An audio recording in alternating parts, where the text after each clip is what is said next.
નમસ્કાર દર્શક મિત્રો, ગુજરાત વંદનમાં આપનું સ્વાગત છે। શું તમે જાણો છો કે આપણા દેશના અન્નદાતા ખેડૂતો અત્યારે કેવી પરિસ્થિતિમાંથી પસાર થઈ રહ્યા છે? એક ખેડૂત જેમણે પોતાની 2 વીઘા જમીનમાં મહેનતથી મરચીનો પાક ઉગાડ્યો, પરંતુ જ્યારે તેને વેચવા ગયા ત્યારે તેમને પ્રતિ કિલો માત્ર 4 થી 6 રૂપિયાનો ભાવ મળ્યો। આ ભાવ એટલો ઓછો હતો કે ખેડૂત નિરાશ થઈ ગયા। ઉત્પાદન પાછળ કરેલ ખર્ચ પણ નીકળી રહ્યો નથી। મારું નામ મનીષભાઈ છે। હું ઈશ્વરિયા ગામનો ખેડૂત છું।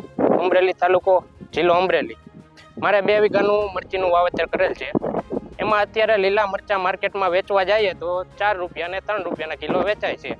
છેલ્લે અમે જે મરચાં લઈ ગયા હતા તે 2 વાર મરચાં હાવ વેચાય નહીં, 2 દિવસ પડ્યા રહે, પછી દલાલને મફત આપી દે। અમારે રોજનો મજૂરી ખર્ચ 1000 રૂપિયા લાગે છે। અને એક ખેડૂત જણાવે છે કે મરચીનો પાક તૈયાર કરવા પાછળ પ્રતિ વીઘે લગભગ 35,000 રૂપિયાનો ખર્ચ થયો છે, પરંતુ તેમાંથી તેમને માત્ર 15,000 રૂપિયાની આવક થઈ છે, જેનો મતલબ છે કે તેઓનું મોટું નુકસાન થયું છે। આ ખેડૂતોનો આરોપ છે કે માર્કેટિંગ યાર્ડમાં વેપારીઓ તેમને ઓછો ભાવ આપે છે, જ્યારે એ જ મરચાં ખુલ્લા બજારમાં 50 થી 70 રૂપિયા પ્રતિ કિલોના ભાવે વેચાય છે।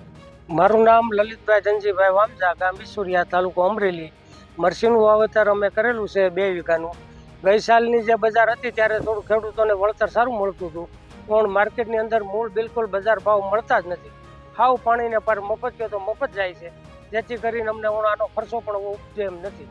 એટલા માટે અમે આ મરચું ઉતારતા નથી, અને જેને જોવો એને મફત હોત અમે આપી દઈએ છીએ। ઉતારી જઈને લઈ જાય, એથી અમને મજૂરી ખર્ચ તો ન લાગે। અને વીઘે મલ્ચિંગ કર્યું, ડ્રીપ મૂકી, તૈયાર રોપા લાવ્યા, 2 રૂપિયાનો એક છોડ, 35,000 રૂપિયાનો વીઘે ખર્ચો કર્યો છે, પણ વીઘે 15,000 રૂપિયાનું મરચું અત્યારે આ ભાવમાં અમને થાય એમ નથી। ખેડૂતોની માંગ છે કે સરકારે આ બાબતે કડક પગલાં લેવા જોઈએ અને પાકનો યોગ્ય આધારભૂત ભાવ નક્કી કરવો જોઈએ, જેથી ખેડૂતોને તેમની મહેનતનું સાચું મૂલ્ય મળી રહે। નહીં તો આવી સ્થિતિમાં ખેડૂતોનું દેવું વધશે અને તેઓ આર્થિક રીતે તૂટી જશે। આ પરિસ્થિતિ ખેડૂતોના ભવિષ્ય પર મોટું પ્રશ્ન ચિહ્ન ઊભું કરી રહી છે। આ વિડીયોને વધુમાં વધુ શેર કરો, જેથી ખેડૂતોની આ વેદના સરકાર સુધી પહોંચી શકે। આવી જ અવનવી માહિતી માટે ફોલો કરો ગુજરાત વંદન। આભાર।